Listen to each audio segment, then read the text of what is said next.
शुक्रिया करता हूं, धन्यवाद करता हूं, खैर मकदम करता हूं और प्रियंका जी को पठानकोट से ये विश्वास दिलाकर भेजते हैं कि ये तीनों सीट हम उनकी झोली में डालेंगे। प्रियंका गांधी। कांग्रेस के सारे कार्यकर्तागण, पदाधिकारी, मेरी बहना, मेरे भाई, मेरे प्रा, आप सबको यहाँ पे बहुत बहुत स्वागत। आप सब मेरी बातों को सुनने के लिए यहाँ आए हैं, इसके लिए मैं आपकी बहुत बहुत आभारी हूँ। देखिए, चुनाव आ गया है, इधर आ जाइए। चुनाव आ गया है और मेरी तरह हर पार्टी के नेता आपके सामने आकर मंच पर आपसे कुछ बातें करना चाहते हैं। मैं भी चुनाव के संदर्भ में आई हूं और कुछ समय से मैं देख रही हूं कि दूसरी पार्टी के लोग क्या क्या कह रहे हैं। जब मैंने देखा कि प्रधानमंत्री जी श्री नरेंद्र मोदी जी, दिल्ली के मुख्यमंत्री जी अरविंद केजरीवाल जी दोनों पंजाबियत की बात कर रहे हैं तो थोड़ी बहुत मुझे हंसी आई। मैंने सोचा ये पंजाबियत को कैसे समझेंगे। पंजाबियत को समझने के लिए उसे जीना पड़ता है। पंजाबियत एक जज्बा है। मेरी शादी एक पंजाबी परिवार में हुई। मैं बताऊं पंजाबियत क्या है। पंजाबियत वो है कि मेरी जो बड़ी सासू माँ है, मेरे ससुर जी को जब वो 6 साल के थे यहाँ कंधे पे यूं दुपट्टे में बांधकर छतों से टाप टाप कर सियालकोट से उसको बचा के लाई। ये है पंजाबियत। पंजाबियत मेरे ससुर जी जो सब कुछ छोड़ के बंटवारे के समय सब कुछ छोड़ा, उन्होंने यूपी के एक मुरादाबाद शहर में अपनी मेहनत से शुरू से अपना बिजनेस बनाया, खून पसीने से बिजनेस बनाया, अपने परिवार की परवरिश की। यह है पंजाबियत। पंजाबियत सेवा है, पंजाबियत सच्चाई है, सद्भाव है, मेहनत है और खुददारी है। पंजाबियत ये है जो किसी के सामने नहीं झुकती, सिर्फ मालिक के सामने झुकता है पंजाबी। आज जो राजनीतिक दल, जिनके नेता आपके सामने आकर पंजाबियत पंजाबियत की बात करते हैं, उनमें से एक तो बड़े बड़े अपने उद्योगपति मित्रों के सामने झुक चुका है और दूसरा अरविंद केजरीवाल जी, वह सिर्फ सियासत सत्ता के लिए किसी के सामने झुक जाएगा। ये सच्चाई है और मैं आज यहाँ इसलिए आई हूँ क्योंकि मैं ये सच्चाई आपको समझाना चाहती हूँ। आप में बहुत विवेक है, बहुत समझदार हो, मैं जानती हूँ, लेकिन कुछ चीजें मैं आपके सामने रखना चाहती हूँ जिससे आप समझ पाएंगे कि यहाँ आपकी राजनीति में क्या क्या हो रहा है। देखिए, पूरी तरह से देश में अमीरों के लिए राजनीति चल रही है। अगर आप देखें कि यहाँ पठानकोट में कितनी छोटे छोटे बिजनेस हैं, मध्यम बिजनेस हैं, दुकानदार हैं जो अपनी रोजी रोटी चैन से कमाते थे, आज उनकी क्या परिस्थिति है। आज परिस्थिति ये है कि नोटबंदी लाई गई, जीएसटी थोपा गया, कोरोना और लॉकडाउन आया, लेकिन आपके लिए कोई राहत नहीं आई। कोरोना के समय, लॉकडाउन के समय आपने इतना संघर्ष किया, केंद्र सरकार से, भाजपा की सरकार से कोई राहत नहीं आई। स्मॉल और मीडियम बिजनेस के लिए किसी ने मदद नहीं किया। रोजगार की इतनी बड़ी समस्या है, रोजगार आते कहां से थे? बड़े बड़े पीएसयू से आते थे, रेलवेज, बीएचईएल, इस तरह के पीएसयू से। सारे के सारे पीएसयू बेच डाले। किसको बेचे? उन्हीं दो उद्योगपतियों के सामने को बेच दिए जिनके सामने आप रोज रोज झुकते हैं। बेच दिया आपने, और जो नहीं बेचे हैं उनको बेचने की योजना कर रहे हैं। रोजगार कहां से आएंगे? आप कहते रहते हैं, ऐलान करते रहते हैं, हम रोजगार पैदा करेंगे, पैदा करेंगे। इतने साल हो गए, कोई रोजगार पैदा नहीं हुए। सारे नौजवान बेरोजगार पड़े हुए हैं। किसानों को लीजिए, किसानों के लिए ऐसे कानून लाए जा रहे थे जो किसान के खून पसीने कि मेहनत की कमाई उन्हीं उद्योगपतियों को देने जा रही थी। ये थे कानून। आप सब उसको अच्छी तरह से समझे। आपने आंदोलन किया। जो प्रधानमंत्री कल यहाँ पठानकोट आए चुनाव के लिए, वही प्रधानमंत्री अपने घर से बाहर 5-6 किलोमीटर नहीं आ पाए उन किसानों से मिलने के लिए। 1 साल उनसे आंदोलन कराया। अमेरिका गए, कनाडा गए, पूरी दुनिया में भ्रमण किया, अपने लिए 16,000 करोड़ के 2 हवाई जहाज खरीद लिए। किसान, गन्ना किसान का जो बकाया है 14,000 करोड़ है पूरे देश का, वो नहीं दिया। 16,000 करोड़ के 2 हवाई जहाज खरीद लिए, पूरी दुनिया का भ्रमण कर लिए, लेकिन किसानों से नहीं मिल पाए। एक भी बार अपने घर से नहीं निकले, आए, नहीं पूछा कि किसान भाई खड़े हैं, मैंने खड़ी हैं, 1 साल हो गया है, शहीद हो चुके हैं 700 किसान, लेकिन पूछने कोई नहीं आया कि आपके क्या हाल चाल है, क्यों आप इन कानूनों से इतने दुखी हैं, त्रस्त हैं। कुछ नहीं पूछा। उल्टा उनके मंत्री के बेटे ने 6 किसानों को जीप के नीचे कुचल दिया और कोई कार्रवाई नहीं हुई। जब हम लोगों ने आंदोलन किया तभी कार्रवाई हुई। जब हम उन परिवारों से मिलने जाना चाह रहे थे तो हमें रोकने के लिए हजारों पुलिस वाले तैनात थे, लेकिन जब वो मंत्री का बेटा उनको कुचल रहा था तो एक भी पुलिस वाले ने नहीं रोका। ये हालात है भाजपा की। आज कल पता चला कि उसी मंत्री के बेटे की जमानत भी हो गई है, वो रिहा भी होने जा रहा है।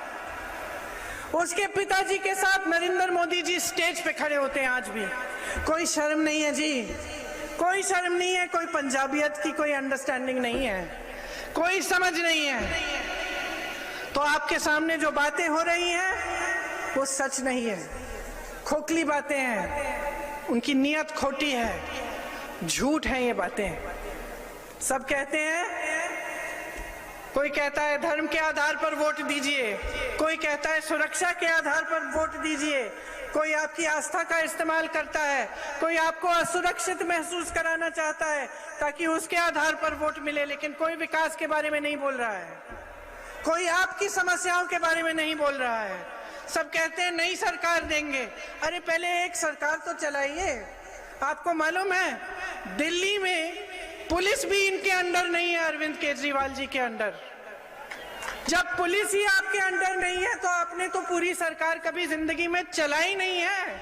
आप पंजाब आकर कौन सा लॉ एंड ऑर्डर देंगे? आप पंजाब आकर कौन सी सरकार चलाएंगे?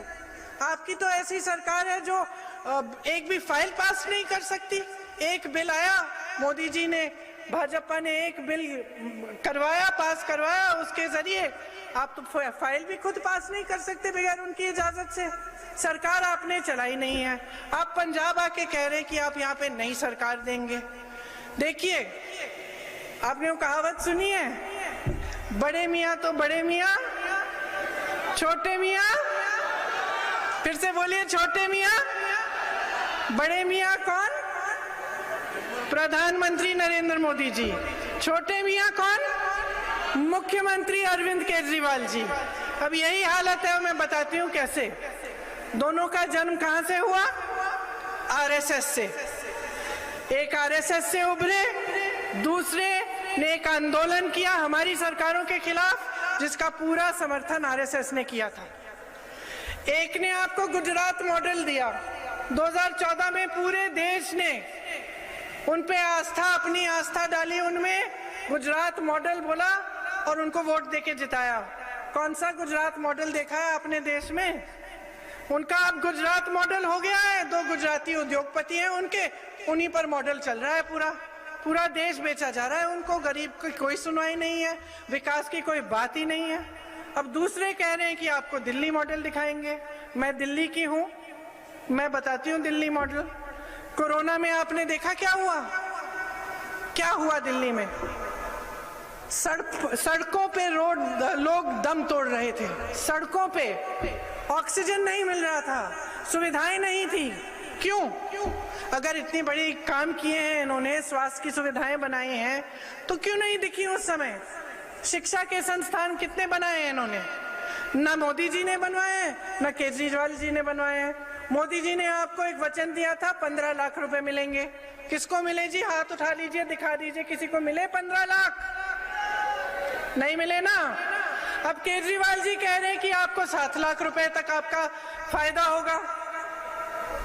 इसी तरह से मोदी जी विज्ञापनों पे हजारों करोड़ रुपए खर्चते हैं। अरे जहां जाइए वहां पे विज्ञापन दिखेगा।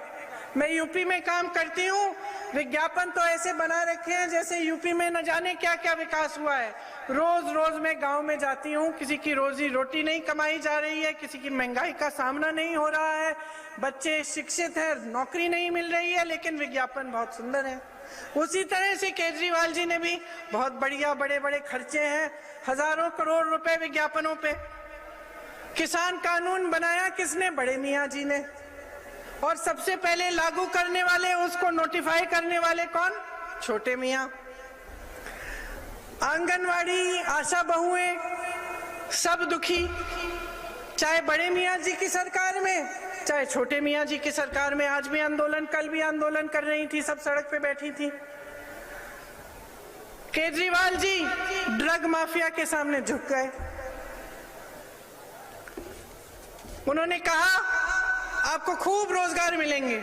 मोदी जी ने तो कहा था 20-25 लाख रोजगार देने वाले थे, तमाम बेरोजगार पड़े हुए नौजवान हर प्रदेश में। केजरीवाल जी ने कितने रोजगार दिए आपको मालूम है अपने राज्य में? बताइए। 440 नौकरियां दी हैं, 440 बस। अपने पूरे सालों के राज में सिर्फ 440 नौकरियां दी हैं। ये हालात हैं। सत्ता में आने के लिए तो कुछ भी कर डालेंगे। उनके एक साथी हैं, उनका कल बयान आया था, कह रहे थे कि केजरीवाल जी ने मुझे कहा कि अगर पंजाब के सीएम नहीं तो ठीक है, दुनिया के पहले नए देश के पीएम तो बन जाऊंगा मैं। समझे आप बात? आतंकवादियों के घर में जाके रहते हैं एक छोटे मियाँ साहब, और बड़े मियाँ किसानों को आतंकवादी कहते हैं। ये है सच्चाई आपके सामने कि सत्ता में रहने के लिए कुछ भी कर डालेंगे। पैसों का इस्तेमाल, आतंकवादियों के पास चले जाएंगे, धर्म का इस्तेमाल, जज्बातों का इस्तेमाल। लेकिन ये आपके विकास के लिए नहीं है, आपको आगे बढ़ाने के लिए नहीं है, ये खुद को आगे बढ़ाने के लिए, खुद के विकास के लिए। अब हम आपको कह रहे हैं कि असलियत ये है कि आपकी जो पंजाबियत है उसको बचाने वाले इस प्रदेश में आपके सामने जो मुख्यमंत्री जी चन्नी जी हैं वो है। आपकी पंजाबियत को बचाने वाले कांग्रेस के तमाम लीडर, बिट्टू जी जैसे, अमित जी जैसे, यहाँ मौजूद जैसे जितने भी लीडर हैं उनके जैसे, ये है आपकी पंजाबियत को बचाने वाले। क्योंकि ये वो नकली सरदार नहीं है जो मंच पे खड़े होकर बनावटी पगड़ी पहनते हैं। ये असली सरदार है, ये असली सरदार है, इनके दिलों में पंजाबियत है, हिम्मत वाले हैं। चन्नी जी ने 111 दिन में जितने हिम्मत वाले ठोस निर्णय लिए हैं, आप मुझे कोई भी सरकार दिखा दीजिए इस पूरे देश में जिसने 111 दिनों में इतना काम किया हो।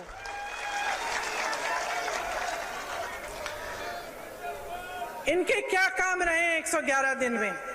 6,400 करोड़ किसानों को का कर्जा माफ किया है, 1,500 करोड़ के बिल माफ किए बिजली के, किसानों को मुफ्त बिजली दी है, बिजली की रेट 3 रुपए यूनिट की है, औद्योगिक बिजली का रेट 5 रुपए यूनिट, पानी के दाम ग्रामीणों के इलाकों में घटाकर 50 रुपए प्रति माह कर दिया है।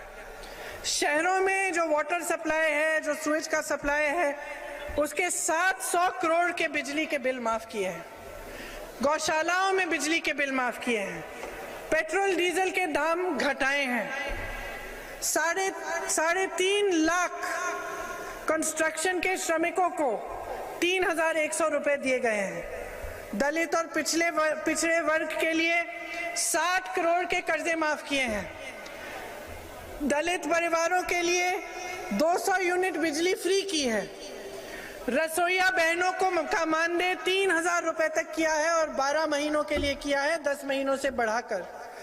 33% सरकारी नौकरी चन्नी जी और हमारी सरकार कह रहे हैं कि आपको महिलाओं के लिए मिलेंगी।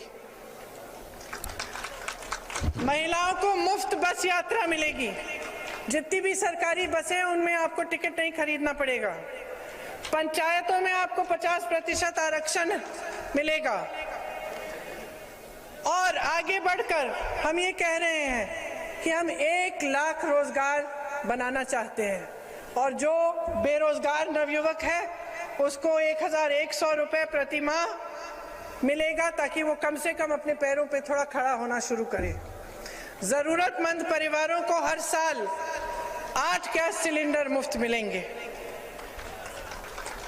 माफ करिए, बेरोजगार नौजवानों को नहीं, महिलाओं को प्रति माह 1,100 रुपए का मिलेगा। महिलाओं को माफ करिए। सरकारी अस्पतालों में 20 लाख तक मुफ्त इलाज होगा। पंजाब में सभी निवासियों को 100 दिन का रोजगार का गारंटी मिलेगा। मतलब आप सबको कम से कम 100 दिन का रोजगार मिलेगा। आंगनबाड़ी की बहनों का मानदेय 10,000 रुपए प्रति माह होगा। सरकारी स्कूल में लड़कियों के लिए स्मार्टफोन और लैपटॉप मिलवाए जाएंगे। इस पे मुझे ज्यादा खुशी है क्योंकि ये हमने यूपी में ये पहली घोषणा हमने यही की थी और मुझे खुशी है कि यहाँ पंजाब में भी यही है। तो देखिए, हम काम करके दिखाना चाहते हैं। हमें मालूम है कि जो कांग्रेस की पिछली सरकार थी उसमें खामियां थी, उनको दुरुस्त करने के लिए हम तेजी से काम कर रहे हैं। इसीलिए चन्नी जी आज आए हैं आपके सामने और इतनी तेजी से उन्होंने इतनी अच्छी घोषणाएं की हैं। किस लिए की हैं?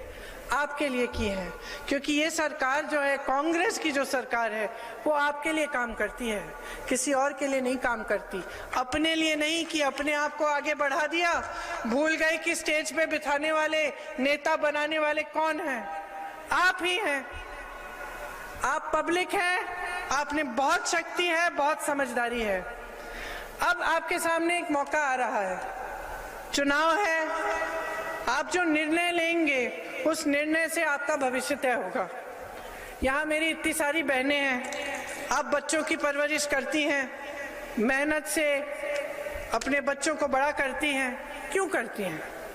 आप चाहती हैं कि आपकी बेटियां आपकी तरह संघर्ष ना करें। आप चाहते हैं कि आपके बेटे आपकी तरह संघर्ष ना करें, उनका भविष्य बने, मजबूत बने, आगे बढ़े, है कि नहीं? सब यही चाहते हैं। तो अब उनके भविष्य को मजबूत कैसे बनाएंगे? अगर हम इस तरह की राजनीति को चलने दें, जिसमें झूठों की राजनीति है, जिसमें बड़ी बड़ी घोषणाएं हैं, बड़े बड़े विज्ञापन हैं, लेकिन असलियत में काम कुछ नहीं है, जो अपने लिए चलती है, पब्लिक के लिए नहीं, जो ये समझती नहीं है कि चुनाव के बाद भी कुछ होता है, सिर्फ चुनाव के समय घोषणाएं और ये सब बातें नहीं। अगर आप इस तरह की राजनीति को हमेशा समर्थन देते रहेंगे, धर्म के आधार पर या अपने जज्बातों के आधार पर, या ये सोचकर कि चलो इनको ट्राई कर लेते हैं, कुछ नया आ जाएगा, तो आप अपने प्रदेश का नुकसान करते हैं। आपको जो नई सरकार देने वाले हैं ना, वो चन्नी जी हैं। वो नई सरकार दे रहे हैं आपको। आपने उस नई सरकार का अनुभव 111 दिन में कर लिया। देख लीजिए कितनी हिम्मत से उन्होंने फैसले किए हैं। जो ड्रग माफियाओं के सामने झुकते हैं ना, चन्नी जी ने ड्रग माफिया का सामना किया है, हिम्मत वाले फैसले किए हैं। इसीलिए मन बना लीजिए कि आप एक कांग्रेस की सरकार लाएंगे पंजाब में, एक स्थिर और मजबूत सरकार लाएंगे जो 5 सालों के लिए आपके हित में काम करके दिखाएगी।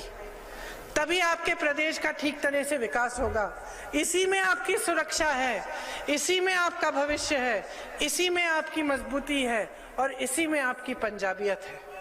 आप सबने इतने ध्यान से मेरी बातों को सुना, इसके लिए मैं बहुत बहुत धन्यवाद देना चाहती हूँ। आपको बहुत बहुत धन्यवाद। जय हिंद।